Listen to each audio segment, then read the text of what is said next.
it's me, the Nerdy Hero. Tonight we are talking about Deadpool 2 that just released this weekend. I watched it and my god, my mind was blown. The thing I worry about comedy sequels is because Deadpool is a kind of a comedy, action, thriller, superhero thing. But with comedy-centered movies, when you have a sequel, it's really difficult to, do better or be better than the first one, because a lot of the jokes could come across repetitive, or you're already kind of seen it all, been there, done that. I really enjoyed Deadpool, is what I can say basically at the end of it all, because this film is funny and it does things you're not going to expect. The references, cameos, the plot, the way it turns, there are, it's even funny because when it comes to Deadpool, you can even point out the negatives, but at the same time, Deadpool himself in the film will even point them out for you. And he calls out the movie about it. There's a certain plot narrative that goes like, you can only use this thing twice. He looks at the camera and he's like, well, that's just lazy writing. So it's like he is pointing out the flaws in the script as the movie is progressing, because he knows he's in a movie, just like in the comics, he knows in the comic books. In a video game, he'll know he's in a video game. That's just how Deadpool is. He knows what's going on. When you see him throughout the film, he's being cartoony and he's being over dramatic and he's making jokes over serious situations, because it's part of what the character is. He needs to be kind of over dramatic and over the top to a point. I found them even a little bit annoying, but that's when I kind of realized that's just how Deadpool is, and that's what makes you realize and enjoy more of how well they really brought this character on screen for the second time. Ryan Reynolds says, honestly, he is Deadpool. Everyone's saying it. I truly believe it. I really believe he is the living embodiment of that character. So the story of Deadpool 2 really centers around Deadpool trying to protect this child, Cable, who's from the future, who's actually the son of Cyclops and I guess was it a robot or a clone, an evil clone kind of Jean Grey, something like that. I don't read. Cable in the future is now come back into the past, which is present day for us. You know how the X-Men timeline likes to jump around. He's here and he's trying to kill this kid for reasons.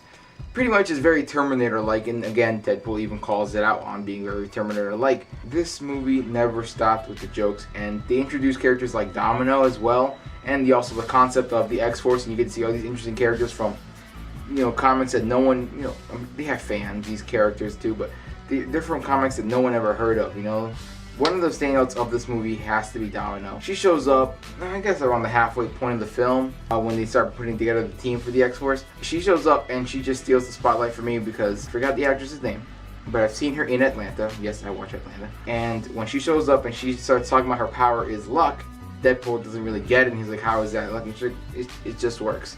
And then he says how is it ever going to work? It could never even work in a film. And then you see her working in the movie when there's a big explosion and she's walking, a car flips over, lands right above her, doesn't hit her at all. Just more and more stuff just keeps happening, and it is truly awesome to watch how she works.